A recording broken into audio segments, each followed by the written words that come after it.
paz do Senhor, queridos amigos, como vocês estão? Espero que todos estejam maravilhosamente bem. Nós estamos aqui em mais um FamaCast Rede Farol. Eu sou o pastor Matheus e você é o nosso convidado de honra.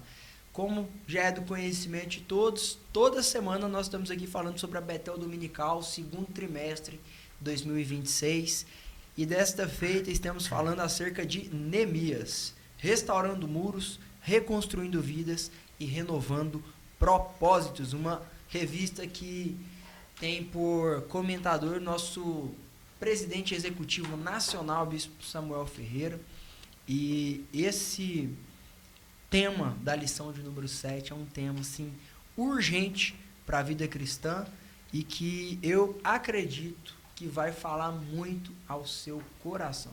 Mas antes de entrar no tema, eu gostaria aqui de estar apresentando, eles que dispensam apresentações, nossos comentaristas, que são conhecidos aí da casa, prata da casa, os dois conteudistas da Rede Farol, amigos queridos, e hoje nós vamos ter uma conversa aqui maravilhosa de um tema maravilhoso. Eu louvo a Deus pela vida de vocês.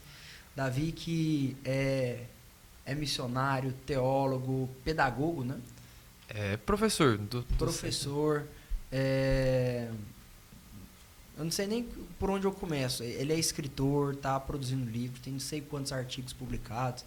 Então, assim, é um cara, um biblista de primeira, exegeta, aquele que vai nas línguas originais. Então, assim, é um cara que a gente tem muito a aprender com ele. Deixa o seu alô aí para quem nos assiste. Paz do Senhor, meus amigos, aos ouvintes também, um prazer aí estar com vocês mais uma vez para gravarmos sobre um tema que eu diria que é um dos mais importantes para trabalharmos, especialmente na contemporaneidade, um tema que tem muitas implicações até escatológicas, se vamos pensar. É um tema muito importante, mais uma vez, é muito bom estar aqui com vocês. Maravilha! E aqui conosco também ele, que já é conhecido aí de todos, presbítero Lucas Gustavo, que é coordenador na Rede Farol, ele é conteudista na Rede Farol. Ele não parece não, mas ele é novinho, Novinho. Ele é novinho. A barba esconde um pouco. Exatamente. Ele tem essa cara aí de galã de cinema, mas ele é novinho, então tá fazendo 2 faculdades ao mesmo tempo, terminando inclusive. Então, assim, a pouca idade não é um fator que nos impede de parar para ouvi-lo, para aprender com ele também. Tem muito a nos ensinar e eu louvo a Deus pela sua vida, meu amigo. Dá seu alô aí também para a galera. Queridos, a paz do Senhor, mais uma vez. Pouca idade, mas com muita vontade de aprender. E nessas mesas que a gente sempre tem o Davi e o pastor Matheus, a gente aprende muito. E sem nenhuma demagogia, falo isso do meu coração, porque de fato aquilo que nos faz aguçar a curiosidade de aprender é de fato aprender, ouvir pessoas como vocês. E eu costumo pensar que aprendizado é a única coisa que as pessoas não tiram de nós. E a partir do momento que nós nos colocamos na vontade do Senhor e os planos dele para a nossa vida, a gente entra em qualquer tipo de faculdade para aprender. E principalmente aprender sobre um Deus que a gente tem tanto anseio por aprender sobre ele. Então eu tenho certeza que esse tema de hoje, a unidade da igreja, tem muitas coisas, peculiaridades muito assimétricas nas escrituras que nós podemos acentuar aqui. Vai ser muito bom. Maravilha. Meus amados, então, lição de número 7, unidade, a receita que nos faz vencer as adversidades da vida. Vou fazer menção aqui do texto áureo, Neemias capítulo 4, verso 20, vai dizer: no lugar onde ouvirdes o som da buzina, ali vos ajuntareis conosco, o nosso Deus pelejará por nós. Texto de referência, Salmo 133, conhecido de todo assembleiano, Madureira aí esse aqui é o hino da Madureira. Ó, quão bom e quão suave é que os irmãos vivam em união. É como óleo precioso sobre a cabeça, que desce sobre a barba de Arão, e que desce a orla de seus vestidos. Como o orvalho de Hermon, que desce sobre os montes de Sião, porque ali o Senhor ordena a bênção e a vida para sempre. Então, um tema muito importante para a vida cristã, muito importante para a igreja e que tem perspectivas até escatológicas, como Davi já adiantou aqui. Meus amados, para começar, eu queria trazer aqui a ideia assim, queria que vocês discorressem um pouco do porquê nós somos chamados à unidade. Se nós sabemos que a vida cristã espelha e a igreja espelha o nosso Deus, de onde que vem, qual que é o fundamento, né, último, para nos encorajar a vivermos em união uns com os outros? Esse tema, né, essa pergunta, ela pega justamente o cerne da questão da unidade da igreja. Que a unidade da igreja ela está baseada na natureza de Deus. Quem Deus é? Deus é um Deus triuno, é a Santíssima Trindade. E nós temos justamente um chamamento bíblico de nós sermos como Ele. Sermos santos como Ele é, de nos tornarmos semelhantes a Jesus. E Jesus, é interessante em sua oração, a oração de João capítulo 17, que inclusive uma oração fundamental que nós precisamos examinar, a última oração de Jesus antes da sua crucificação, né, a qual nós temos registro. Ele não pede para que a igreja seja mais ungida, por mais que isso seja importante, por exemplo, ou para que nós venhamos ser mais organizados institucionalmente, por mais que também seja algo importante. O que ele pede é para que nós sejamos um. O texto bíblico diz: para que todos sejam um, como tu, ó Pai, o és em mim, e eu em ti. Que também eles sejam um em nós, para que o mundo creia que tu me enviastes, ou seja, futuramente. Eu lhes dei a glória que a mim me deste, para que sejam um como nós somos um. Eu neles e tu em mim, para que eles sejam perfeitos em unidade, e para que o mundo conheça que tu me enviastes a mim, e que os tenha amado a eles como me tens amado a mim. Então Jesus ele fala que ele ora ao Pai que nós sejamos um, como ele é um com o Pai, e que nós sejamos um nele. Então eu gosto muito a ideia que Michael Gorman, alguns outros autores eles vão trazer também, da questão de que a conversão, as implicações da conversão, ela diz respeito à união em Cristo. Nós estamos unidos em Cristo. É algo que tem sido trazido muito nos últimos anos, ali de 30 anos para cá, no meio acadêmico teológico, é que um dos cernes da teologia do Novo Testamento é um chamamento para a participação em Cristo. Então, ou seja, da igreja com Cristo. Justamente, então nós somos chamados à união com Cristo e a sermos participantes em Cristo. No entanto, isso não é feito meramente de forma individual. Né? É interessante, nós olhamos no Antigo Testamento, ele trabalha sempre num coletivo. Nós vamos olhar para o Novo Testamento, parece que é muito individualista. Não, é o nosso pensamento que é fragmentado. Exato. Quando nós observamos o Novo Testamento. A Bíblia continua trabalhando sobretudo com o coletivo. Então Deus chama a igreja para ser uma com Ele e uma uns com os outros. Fantástico. Portanto, a unidade da igreja está baseada no próprio caráter de Deus, que é um e vive em comunhão eterna, né? A pericorese, comunhão eterna, a Santíssima Trindade tem vivido. Às vezes eu acho que a gente perde um pouco isso de vista, né? Se eu não me engano, foi numa conferência old school aqui no Brasil, o reverendo Paul Washer, ele vai trazer essa ideia de que até pegando aquele conceito também de Agostinho, que ele fala que o que havia antes da criação, antes da criação havia o perfeito relacionamento entre os três seres da Trindade, né?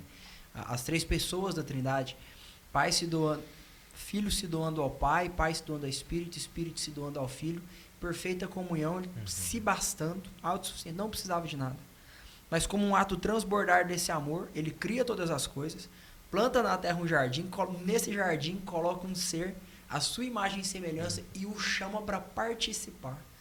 Então, essa redenção final que a gente aguarda, nessa esperança escatológica da união, mais uma vez, perfeita da realidade divina e a realidade humana, dos seres humanos com Deus, né, com a Santa Trindade.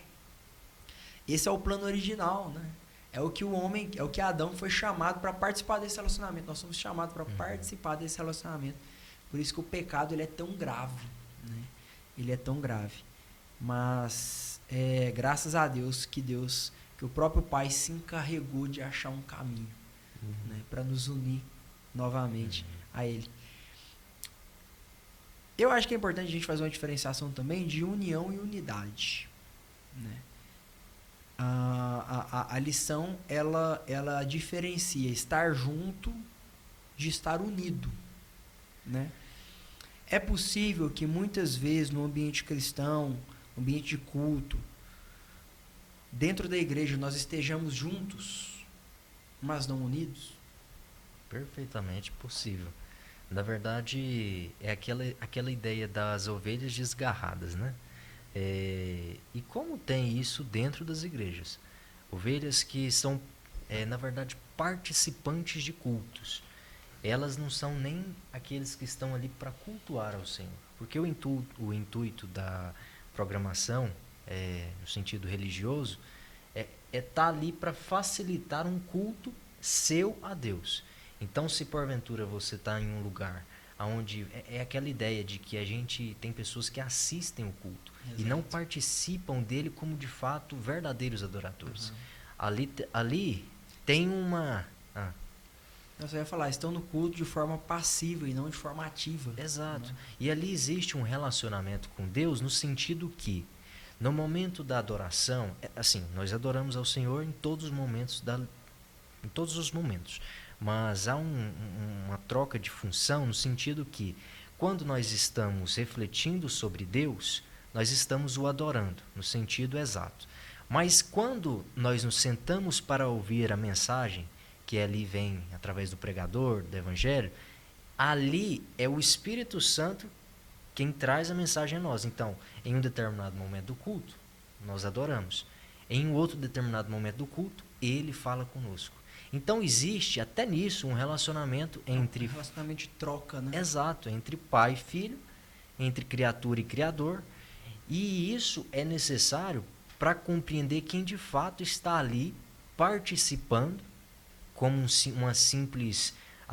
eu vou no culto porque lá eu gosto dos louvores, eu gosto de ver a bateria. Eu já vi pessoas falando isso. Eu gosto... Inclusive, tem uma pessoa que me procurou essa semana e me perguntou, eu tenho certeza que ele não vai assistir isso, mas se assistir, eu te recomendo, irmão, que você possa mudar seu coração acerca disso. Mas ele me procurou perguntando o seguinte: cara, eu quero visitar a sua igreja, só que antes eu preciso saber, o momento do louvor vai até que horas?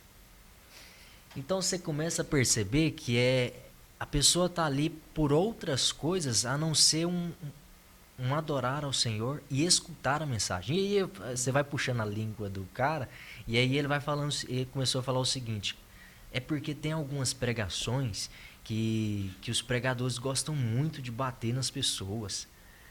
E que pregação que tem que te colocar em uma zona de conforto?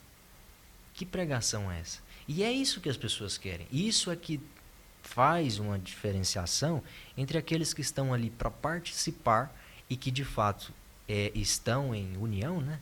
Uhum. Estão em união, e aqueles que são unidade. Porque aqueles que estão em unidade querem estar ali compreendendo a sua necessidade. Não é a necessidade de Deus ser adorado, mas é a nossa necessidade de adorá-lo. Uhum. E a partir desse momento nós compreendemos o que é união e unidade. Fantástico. Tem um pastor aqui de Goiânia, a gente estava até falando sobre ele fala muito esse tema, o pastor Paulo Borges Júnior. Ele fala que, eu achei fantástico isso, ele fala que a igreja ela não pode ser um ajuntamento de crentes, ela tem que ser um encontro de irmãos. Um encontro de irmãos e não um ajuntamento de crentes. Eu achei isso fantástico. E assim, agora que eu tenho vivido uma experiência muito marcante na minha vida, há talvez pouco mais de 40 dias, eu tenho estado à frente de um trabalho, né, como dirigente de uma congregação, e eu tenho visto como a gente precisa do Espírito Santo. Deixa eu dar um exemplo aqui. Você falou do louvor. A gente às vezes tem a intenção de prestar um culto perfeito ao Senhor. E na nossa cabeça, o culto perfeito é aquele que tem um louvor perfeito, que tem uma equipe perfeita, que toca perfeitamente. Não Performance. não tem uma performance espetacular. Você não precisa do Espírito Santo para isso. Exato. Não precisa. Né? Para ser pragmático, você vai lá e contrata músicos. O cara às vezes nem crente é, nem irmão é, não congrega, vai aparecer lá só para tocar, como é a realidade em muitos lugares. E a pessoa vai lá, toca maravilhosamente bem e pronto. Você não precisa do Espírito Santo para isso. Você precisa do Espírito Santo para amar aquele irmão que está ali, sabe? Que trabalhou o dia inteiro, que não tem tempo de estudar para ser um músico profissional, ele conhece só o básico, mas com o básico que ele conhece, ele quer adorar o Senhor. Ele se dispõe a estar ali. Ele estava com vontade de ir lá para a casa dele descansar, mas ele falou assim, eu vou lá no culto porque não tem ninguém que toca o violão. Dia de hoje só tem eu para tocar o violão na igreja. O Espírito Santo está aí, sabe? Eu acho que muitas vezes o nosso sentimento de, sei lá, de pragmatismo, de querer ser perfeito, em padrões que não são os biblicamente orientados, nos faz até esfriar no amor, sabe? Nos faz até esfriar no amor, falando um amor fraternal, né? Esse amor de união com os meus irmãos. Fantástico. Falando sobre isso, eu acho interessante mais, John Stott, no seu comentário a Efésios, eu acho que até o subtítulo do comentário, um livro antigo, eu tenho ele no Kindle. É assim, a nova sociedade em Cristo. Né? Ele fala que a igreja é uma nova sociedade que Deus está formando em Cristo. É um novo padrão. Quando a gente fala de união na igreja, essa união fraternal, nós entendermos que quem está ali sentando do meu lado, nos cultos, não é ninguém menos que um irmão meu, irmão mesmo. Às vezes a gente no uso contínuo dessa palavra, e aí meu irmão, e aí irmão, e aí irmão, ela vai perdendo o sentido, mas é uma palavra pesada, né? Pesada. O título mais importante da igreja é esse. Não é bispo, não é apóstolo, não é pastor, não é presbítero, não é evangelista. O título mais importante da igreja é irmão, né? Como que vocês enxergam essa questão dessa união fraternal que deve existir na igreja? Por que a igreja ela precisa ser essa sociedade alternativa, né? No mundo que nós estamos inseridos. Eu acho interessante, houve uma pregação que eu fiz no ano passado, em que eu iniciei com uma ficção histórica que eu tinha escrito, né? Uma breve ficção histórica que eu tinha escrito para a própria pregação. E nessa ficção histórica que eu havia escrito, ela passava em um personagem em que ele se dirigia, eu não me recordo agora se era Corinto ou Éfeso, e ele chegava na cidade, ele era de outra cidade, então ele tinha questões de vestimenta, cor da pele, cabelo, tudo distinto em comparação àquela cidade, e ele via alguém lá e ele chamava Ho Adelphos.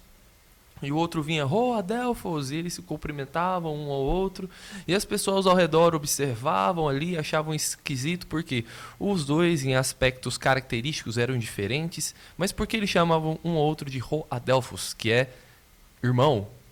Ô irmão, por quê? É muito esquisito, imagina na cabeça da antiguidade, justamente pelo que você mencionou. Hoje em dia, para nós, é normal eu te chamar de meu irmão, meu irmão, meu irmão, porque caiu a palavra no desuso, perdeu-se seu aspecto semântico, seu significado. Sim. No entanto, especialmente naquela época, era algo escandaloso. Você não chamaria alguém, especialmente de outra cidade, que não compartilha laços sanguíneos contigo, de irmão. Mas era essa visão que eles trabalhavam, isso. Nós somos a igreja, a família de Deus, a comunidade da aliança, que fomos inseridos, adotados pelo Senhor. Portanto, quando a gente pensa na questão de unidade, alguns temas são trazidos, né? E é importante conceituar o que é a unidade. A unidade, ela é sobretudo, biblicamente falando, ela é relacional. Quando nós olhamos para a literatura parenética bíblica, ou seja, a literatura do Novo Testamento que trabalha com questões éticas e morais, quais são qual é a maior parte, a maior quantidade de admoestações, de exortações, de instruções que são dadas? Elas são dirigidas à comunidade. Elas são dirigidas à forma pela qual a comunidade deve viver entre si. A forma pela qual eles devem tratar uns aos outros, amar uns aos outros, servir uns aos outros, edificar uns aos outros, usar os seus dons para o benefício da comunidade, tratar as suas famílias. Então, o aspecto que é trabalhado na parte majoritária do Novo Testamento não diz respeito à individualidade, mas diz respeito à coletividade, como você vive como igreja e como você vive com a sua família, porque a unidade que Deus deseja de nós não é que nós tenhamos todas as doutrinas iguais. E aí já se entra no tema polêmico, porque muita gente, se for, por exemplo, na perspectiva católica, é uma das acusações que eles têm para com os protestantes. Eles dizem que a unidade é, digamos, uma uniformidade dogmática, uma uniformidade doutrinária. Portanto, eles têm essa unidade e nós, por termos milhares de denominações, não temos. Esse é o argumento que é muitas vezes utilizado. No entanto, a unidade ela não é necessariamente doutrinária em todos os pontos. É claro que nos pontos elementares ela é.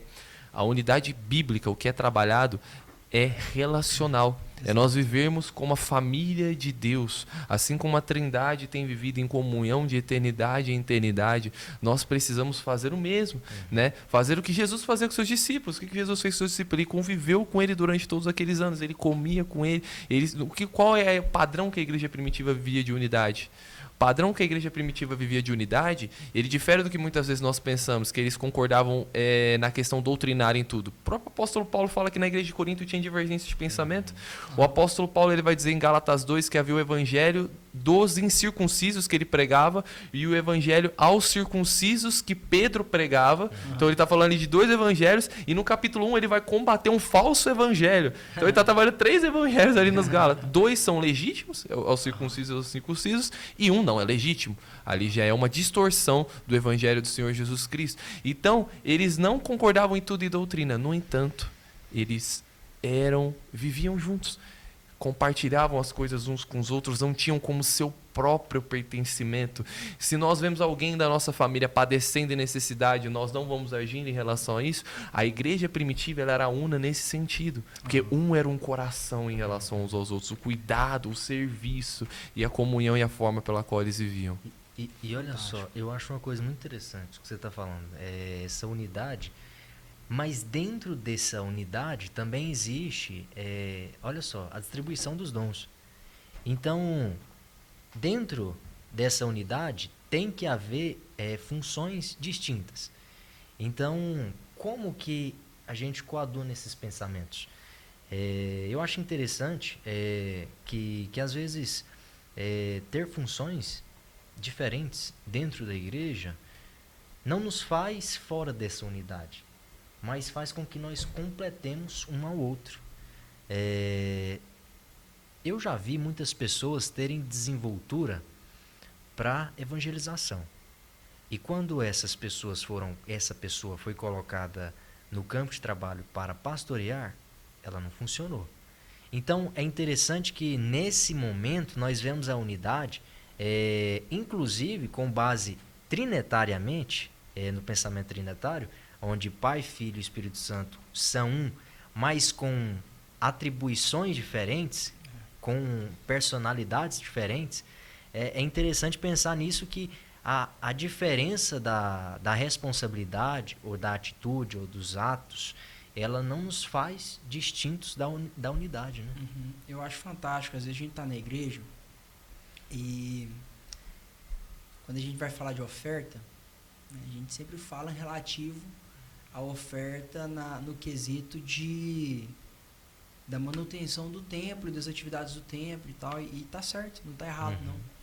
Só que a oferta fala muito mais do que isso, né?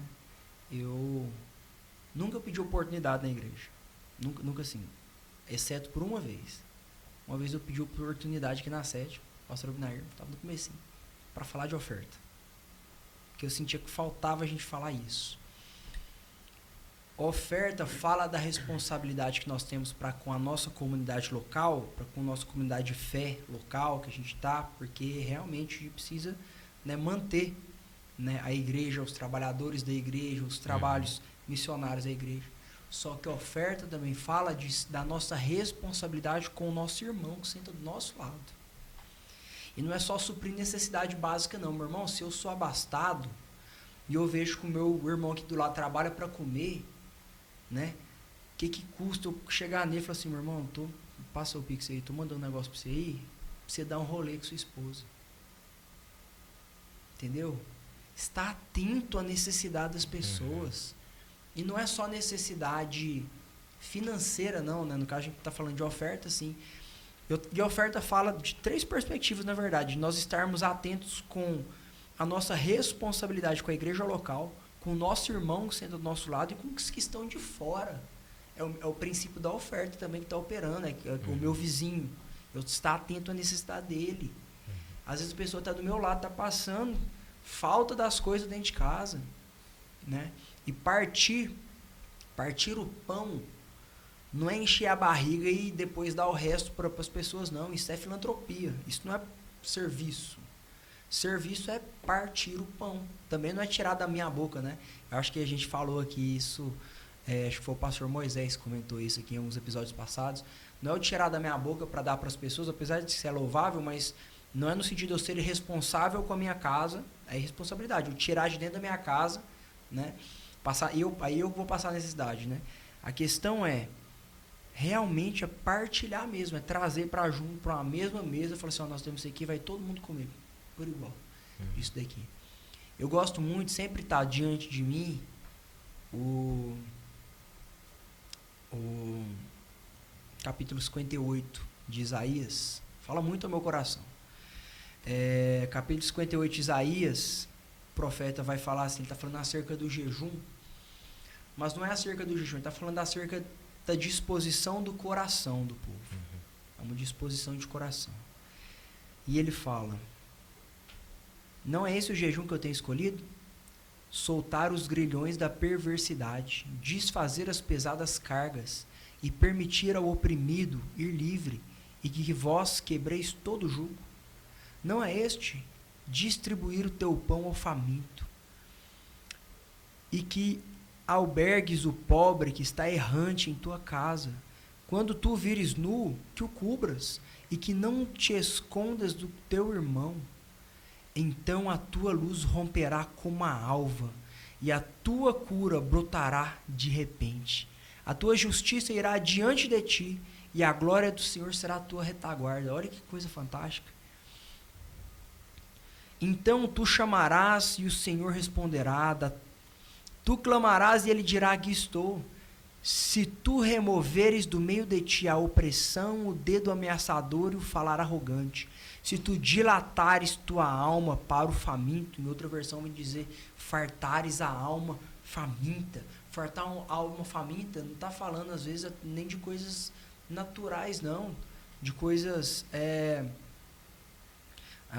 não está falando às vezes de fome ou de nudez ou de, né, falta de abrigo, mas fartar a alma faminta muitas vezes está falando de você ser um ombro, de trazer uma palavra de sabedoria para uma pessoa que tem uma decisão para tomar, uma pessoa que está aflita, você ser aquela voz que traz sabedoria bíblica para a vida daquela pessoa. Às vezes é só você ouvir. Quantas pessoas, eu tenho visto isso na prática, quantas pessoas só estão precisando de alguém que as escute. Uma escutativa, atenta, empática, né? Então, assim, tudo isso fala da atenção. Se isso daqui foi escrito para a comunidade, né, israelita, nos dias de Isaías, esse princípio ele tem que operar dentro da igreja, é o mesmo princípio. Isso aqui seria aplicado na minha vida para com os meus irmãos, né? Então, a unidade fala, eu creio também nesse sentido de estarmos atentos às necessidades uns dos outros. Fala de muitos outros. Caminhada cristã, Davi diz que essa questão, né, ela não é individual, é coletiva. Eu gosto de falar também que salvação ela é individual, mas ela é coletiva também. Porque ninguém vai para o céu sozinho, né? E é na comunidade, é nessa nova sociedade, essa sociedade alternativa que Deus tem criado, que nós seremos forjados no caráter de Cristo. Porque se eu ando sozinho, eu não vou ter um amigo, um homem de Deus, para me exortar quando eu estiver errado. E nós vamos errar, todo mundo erra. E é importante que no momento que nós errarmos, nós tenhamos alguém para nos chacoalhar, falar assim, meu irmão, essa atitude sua está errada, esse pensamento seu não está correto, não. Vamos olhar aqui na palavra de Deus, o que Deus está falando? Então a gente precisa ser exortado. A gente falou, eu acho que eu comentei com o Davi um tempo atrás, a gente perdeu muito a prática da confissão de pecados. Né? Perdão. Essa é uma prática que a igreja primitiva tinha. Nós não fazemos mais hoje isso, mas por que será? Acho que é por conta desse sentimento de fraternidade, de família. Essa confiança entre irmãos, ela foi quebrada por um individualismo que nos esfria, nos afasta e nos cega. Né? Eu tô pegando a área aqui, mas vocês podem falar também. Tá? Mas agora eu acho que caminhando assim, já para a nossa conclusão, acho que vocês já podem dar as nossas considerações finais. Apesar de que a gente podia falar muito, tem uma unidade, mais. Tem muito desdobramento. Aquele sentimento que está faltando, né? Que a gente não falou, precisava, mas deixa Deus usar vocês aí, pensa aquilo que vocês creem que é importante, que não tem sido falado, que precisa ser dito, né? E deixa Deus falar na sua boca aí, profeta. Tem algumas coisas sobre unidade que, assim, é um pouco até, vamos dizer, para algumas pessoas vai ser um pouco complicado, assim, né? Mas, assim, unidade, queridos, como nós falamos no início, ela é um dos pré-requisitos para o retorno de Jesus. Porque o que Jesus diz? Para que o mundo creia que tu me enviastes, que eles sejam um. Então, qual uma das coisas que antecede o retorno de Jesus? A igreja sendo una, né? E é inclusive um dos artigos, né, da fé, da igreja, do que diz respeito à igreja una, santa, né?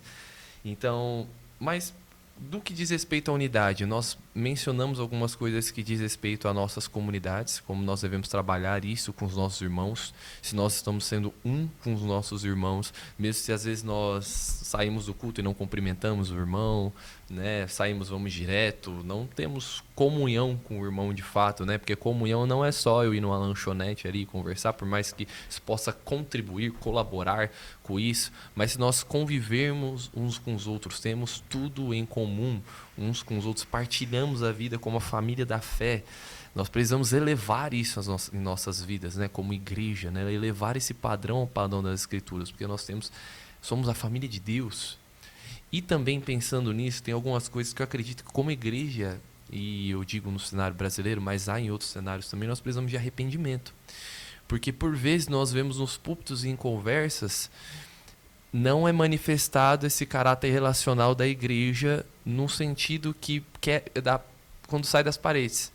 Há ofensas denominacionais, há estigmas denominacionais. Então, por vezes, o reformado ofende o pentecostal ofende o reformado, o carismático ofende os dois, e os dois ofendem o carismático. Né? E assim segue o ciclo. Queridos, mas isso é pecaminoso. Isso é pecaminoso e isso ofende o caráter de Deus. Isso ofende o caráter trinitário e uno de Deus, porque nós como igreja temos que ser um. Não significa que nós temos que concordar em tudo, meus irmãos. Significa que nós temos que concordar em todos os artigos da fé. Temos que concordar nos elementares, nos principais, no que diz respeito às bases da nossa fé, que ela tem fronteiras. Ela tem uns limites. No entanto, tem coisas que nós podemos discordar e nisso nós temos que manter a unidade pelo vínculo da paz. É isso que o apóstolo Paulo diz, manter a unidade pelo vínculo da paz, porque há um só Espírito, há um só Senhor. Então, que nós nos arrependamos e nós possamos viver como igreja de fato, e para que nós venhamos revelar ao mundo quem o Senhor é, né? Amando uns aos outros, assim como Ele nos amou, o que o Senhor Jesus disse. Que eles saberão que nós somos discípulos dele quando nós amarmos uns aos outros como ele nos amou. Fantástico. Tem muitas mais perspectivas que poderíamos trabalhar, né? Uma das mais polêmicas que tem também é a perspectiva escatológica acerca da unidade, porque essa palavra unidade também ela reflete muito o sentido de igreja, eclésia. E aqui, igreja, não é templo, Igreja é o corpo místico. O corpo místico onde o cabeça é Cristo, o cabeça é Cristo. Eu costumo pensar que o pastor é o pescoço, que é o que faz essa ligação entre a cabeça e o corpo, e nós somos o corpo, aqueles operacionais, né? Aquele que Paulo chama de escravos da orelha furada. Então, particularmente, haveria aqui muitas perspectivas a serem trabalhadas, mas no sentido de ser uma única igreja, ser noiva, é sempre estar vazio de si mesmo, sabe? E deixar com que seu irmão que está do seu lado, às vezes te aconselhe, te recomende. E eu acho que isso é ser podado. Não é se revestir de uma autoridade onde você não pode ser combatido de uma certa forma para que isso seja um tratamento para você. E é isso que muitas vezes as pessoas elas acham que não, eu sou pastor e pela minha posição de pastor eu não erro, eu não peco. Mas não, na verdade a gente é um corpo que a gente tem esse vínculo como irmãos e a gente se ajusta. E quem dá esse ajuste, se de fato for necessário, é Deus. É Deus quem coloca no irmão Chiquinho para falar com o grande pastor. Então, esse corpo ele tem que ser bem ajustado nesse sentido. E a partir desse momento nós podemos entender o que de fato é unidade, né? Não é um maior do que o outro, mas ambos, às vezes com responsabilidades diferentes, mas que ambos têm a mesma importância e a mesma missão e o mesmo trabalho perante o Senhor, né? Amém. Então essas seriam as minhas palavras. Fantástico. Louvo a Deus pela vida de vocês. A gente poderia ficar aqui o resto, né, do dia falando sobre, mas infelizmente nós temos que parar por aqui. Mas eu creio que foi muito edificante, muito mesmo. E eu espero que nossos amados ouvintes tenham sido também edificados, né, em unidade como nós aqui experimentamos, né? Naquilo que é central, unidade. Naquilo que é periférico, liberdade. Mas em todas as coisas, amor. Amor. Sobretudo, sobrepõe-se o amor. E eu espero que você também possa ser impactado com essa lição, né? Que talvez hoje seja o dia de você rever as suas prioridades, você rever os seus conceitos, né? Como você tem sido igreja. Eu espero que você seja incentivado a cada dia mais ser igreja, movido pela união fraternal entre os irmãos que você tem em Cristo Jesus. Relacionamento é o mais alto grau da maturidade da fé cristã. É a fé que evolui para o relacionamento. E esse é o nosso desejo para você, meu muito obrigado. Se inscreva, curta, compartilhe e comente esse vídeo. E semana que vem nós estaremos aqui, como sempre, no mesmo canal, no mesmo horário, para comentar acerca da lição de número 8. Até lá, fiquem com Deus e tchau, tchau.